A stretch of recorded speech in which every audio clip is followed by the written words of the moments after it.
Year 2025, INEC's continuous voter registration is still ongoing, so if you haven't registered yet, this is a good time to do it and get ready to vote.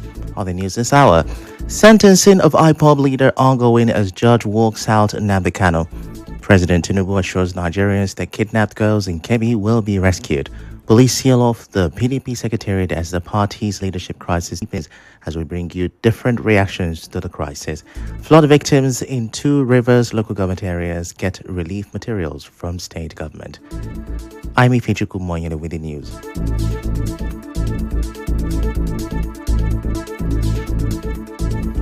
Now, let's begin the news this hour by telling you that Justice James Omotosho of the Federal High Court, Abuja, is currently reading the judgment in the alleged terrorism case against IPOB leader Nnamdi Kanu.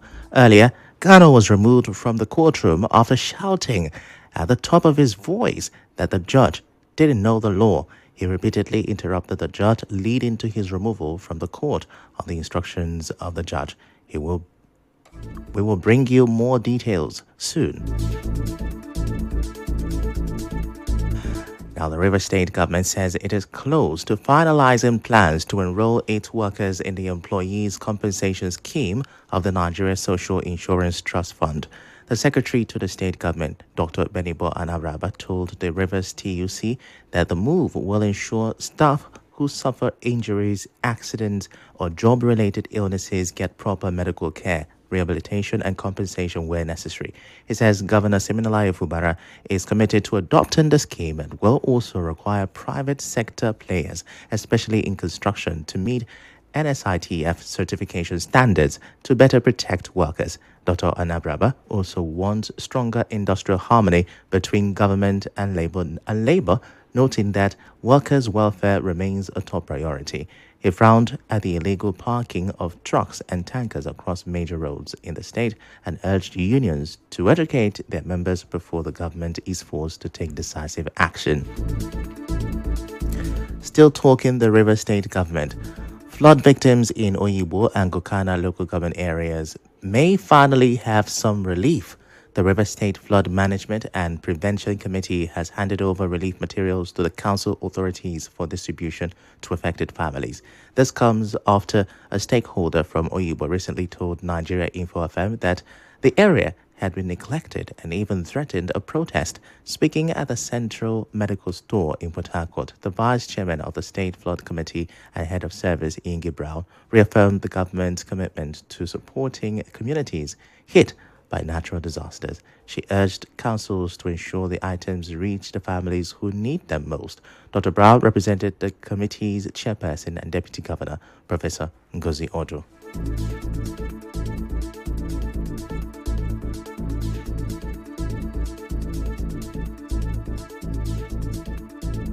Perishable items here, the food items are Indomie 90 carton, beans 10 kg, 220, salt 25 kg, 14 bags, rice 25 kg, 50 bags, gari 25 kg, 85 bags, palm oil 10 liters, 20 gallons. She asked the items be tested to those that are impacted and that the items should not be find their way into the market. Representatives of the Oyibo and Gokana Council Chairman Michael Onyedima and Barry Bode thanked Governor Siminalayi Fubara and the Flood Committee for the intervention. A total of 8 local government areas have now received flood relief items: Ahoda West, Ahoda East, Oba Ebumandoni, Abua Odwa, Obiabo, Port Harcourt, Oyibo, and Gokana. Meanwhile, the state government has set up a central planning committee to organize the 2026 Armed Forces Remembrance Day. The Secretary to the State Government, Dr. Benibo Anabraba, inaugurated the committee in Port Harcourt and says the state deeply appreciates the sacrifices of Nigeria's fallen heroes. He notes that the Armed Forces Remembrance Day is a chance to honor those who gave their lives for the nation's peace and unity. Dr. Anabraba also acknowledged the effort of security agencies in keeping the state safe. The annual event, marked on January 15, is dedicated to remembering departed soldiers and celebrating the country's veterans. Now let's leave River State for a minute and take you to Kebbi State. President Bola Tinubu is reassuring Nigerians, especially the families of the abducted schoolgirls in Kebbi, that the federal government will use every instrument of state to secure their return. This message was delivered on Wednesday by the Vice President, who visited Kebbi to commiserate with the state following the school attack. He described the incident as deeply unfortunate and said the president's top priority is bringing the girls home safely. The vice president also commended security agencies for their effort. He added that the military officer and school officials killed during the attack will be honored for their service and bravery. The Kebbi state government, during the visit, thanked the federal government for its support and said it is providing all necessary backing to security agencies working in the area. Sources in the community confirm that the gunmen killed a senior school official before abducting several students, a development that has drawn widespread condemnation. Local authorities have since released the list of the missing students.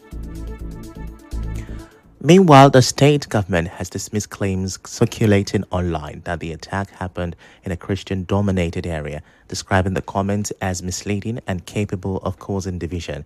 In a related development, President Tinubu has postponed his scheduled trips to South Africa to attend the 20th G20 summit and Angola for the 7th AU-EU summit, so he can receive additional security briefings on both the KB abductions and the deadly attack in the Ifechukwu community of Kwara State.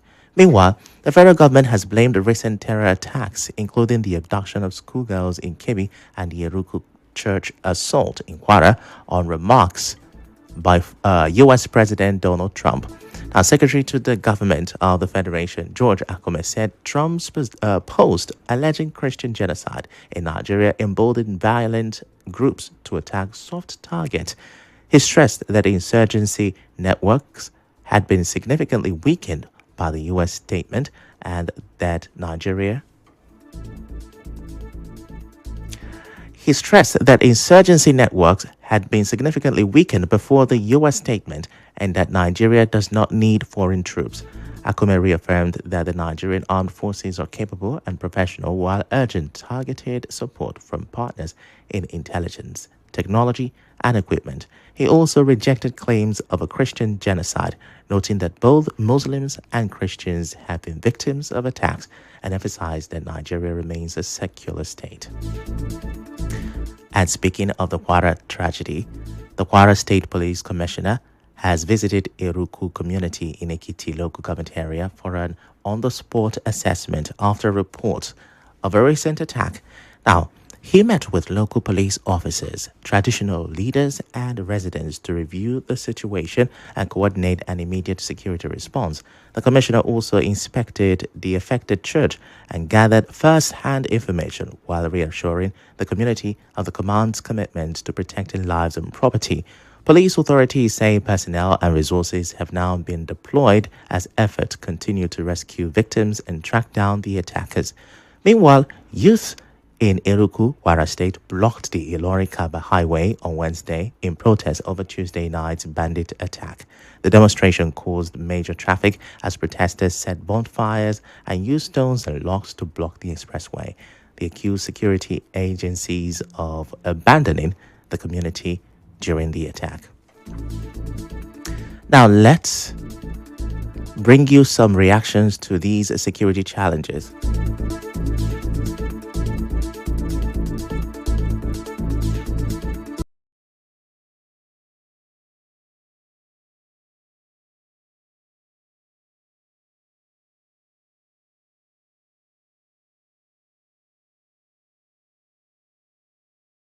Before Monday's attack on Government Girls Comprehensive Secondary School, MAGA, in Kebbi. Speaking to correspondent Emeka Otuka, he says raising alarm is not enough and fears there may be compromises among security agencies fighting insurgents.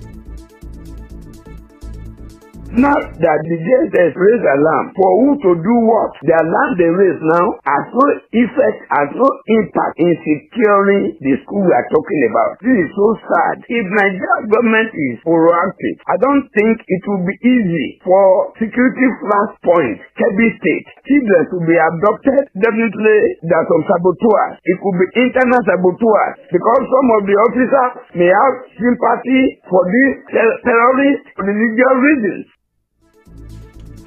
However, Nigeria Info FM can confirm that the DSS did give credible evidence to the Kebbi state government, which acted on it. Reports from Kebbi says security personnel were drafted to protect the school on Monday. Unfortunately, the attack occurred early on Tuesday, reportedly some minutes after the security operatives left. While another security expert, Efe Wanogo, wants the federal government to seek external help to tackle the worsening insecurity. It says security agencies appear overwhelmed. So it would appear that there is a lack of coordinated efforts on the part of the Nigerian authorities to handle this. And from where I stand, I believe that this is an opportunity for the Nigerian leadership led by the president to reach out. It should not be President Trump reaching out now. Reach out and ask for support. Support could come in different forms. Is it in forms of weaponry, in forms of equipment, whatever kinds of support, we should go into that. I'm one of those who even ask, why don't we have a military alliance with the United States of America? Why don't we? We are grappling with this for several years. We have proven that we are unable to tackle this situation. If external help is going to come to our aid and get this thing done definitively, why not? He also criticizes negotiations with bandits, calling them a sign of weakness. In a related story, legal practitioner Professor Richard Nwokocha says the killing of Brigadier General M. Oba by ISWAP raises tough questions about military efficiency. He wants answers on how the general was recaptured after revealing his location to colleagues. This means the military is unable to investigate, audit itself, and fish out the elements that are compromising information from the military. For instance, a high-thinking person will ask himself, how did the man disclosing his location get to those who killed him? And is the military doing enough to answer that question? The man cannot come back, yes, but can we at least save people who will be sent in the future by exposing those who are involved? This will not be the first time that people have compromised military missions in this country. He adds that Nigerians deserve clear accountability on the deaths of Brigadier General Oba and other soldiers reportedly killed by ISWAP. Now, back here in Rivers State, as part of his first 100 days in office, the chairman of Eche local government area, Chima Boniface Njoko, has taken what he calls a major step in his administration's empowerment program. He has procured 12 plots of land for councillors in the first phase of the scheme, with each plot valued at about 10 million naira. Speaking in an interview, Chairman Njoko explained why he decided to give the councillors the land. Not after a councillor, you go home. Most of them are living in one room. Even some of them are in village. So let me give them a sense of belonging. If I say buy motor vehicles do depreciate, but land do appreciate. If I give them land, without their little salary, they can be able to build a house. But as far as this child is concerned, I wish them well. And I want to reassure you, I'm giving them a plot of land. I'll be a signatory to that deed. Each of them that brought the deed of conveyance, I'll give the person 10 million. It's a gift to encourage them to do more. Meanwhile, the Eche chairman is getting praise from the Eche 10th Legislative Assembly for the gesture. The leader of the assembly, Marshal Ogechi Wango, in a statement on behalf of the leadership and the 19 councillors, described the move as proactive and generous. Well, still to come, we have the latest in the drama involving the PDP plus many reactions. To stay with us.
This is the news on 92.3 Nigeria Info.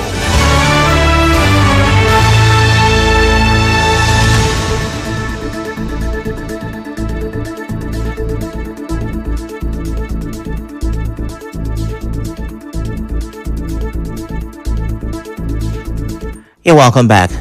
Now, political tensions are also rising. And we go to Abuja, where FCT Minister Nyesom Wike criticized the Makinde-led PDP National Chairman Tanimu Turaki for seeking U.S. intervention in Nigeria's political affairs, calling it a threat to national security. The PDP National Secretariat was sealed by police following a leadership clash after conflicting notices were issued for a National Executive Committee meeting. Wike accused the Makinde-led PDP of ignoring court rulings and making unverified claims of Christian genocide.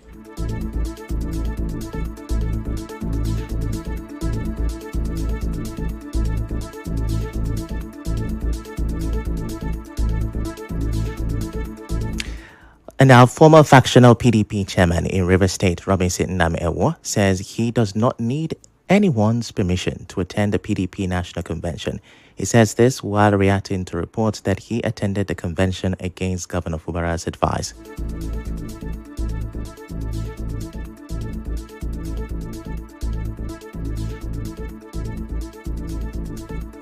Am I not free as a citizen of Nigeria to belong to any political party of my choice? If I'm free to belong to any political party of my choice, I chose to belong to PDP not because anybody asked me to do so. I'm an adult citizen of Nigeria. That I was at convention was because I was a delegate. So nobody asked me to go to convention, and nobody can as well ask me not to go to convention. I'm a delegate of the convention. That was how I find myself in the convention.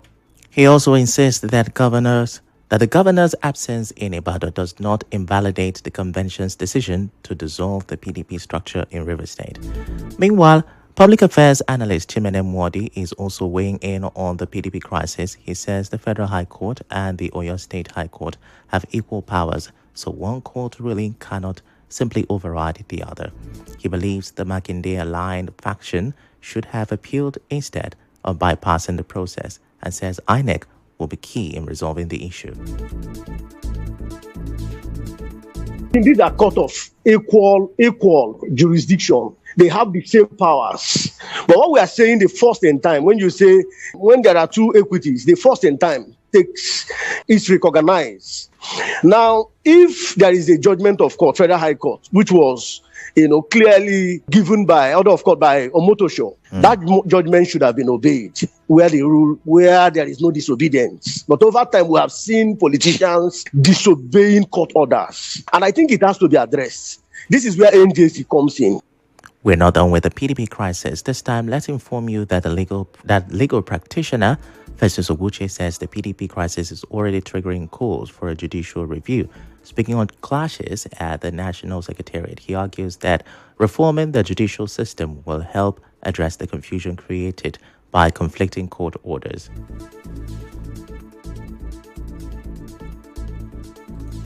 Uncertainty in the law defeats the cause of any judicial system that holds itself high.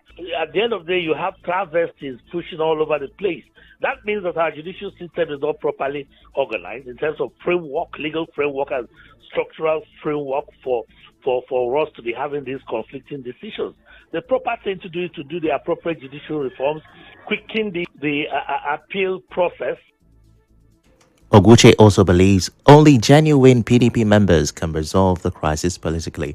And still on the PDP, the party's national secretariat in Abuja was sealed off after violent clashes between two rival factions. Police used barbed wires to barricade the entrance. The FCT Police Command has yet to give further details on this. And now we move straight to business. The Forum of Heads of Local Government Administration in Nigeria has called for the full implementation of financial autonomy for local governments across the country. The call came during the forum's 5th annual conference in Abuja, where leaders expressed frustration that the Supreme Court judgment granting autonomy is still being politicized.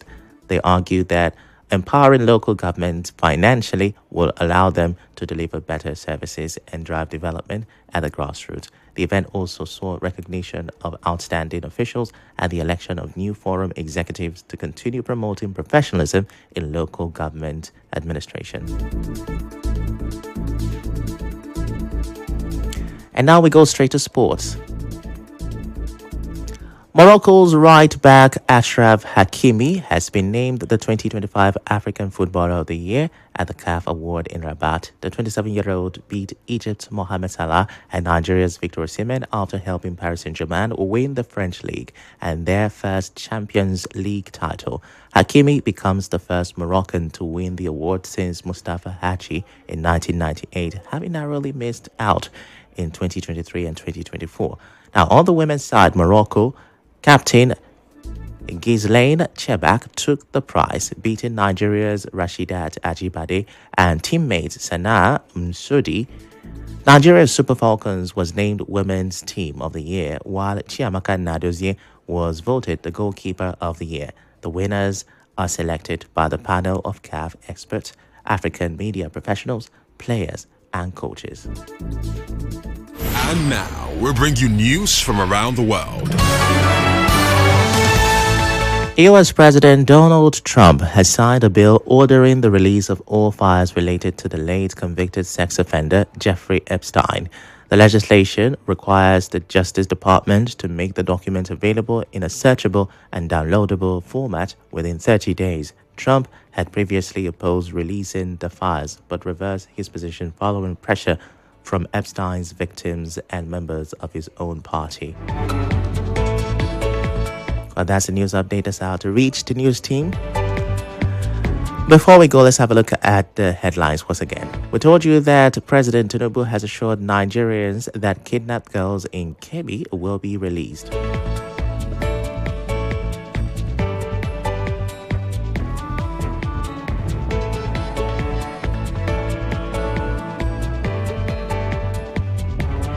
We also told you that the sentencing of IPOB leader is ongoing at the moment, and also that Nnamdi Kanu walked out of the judgment.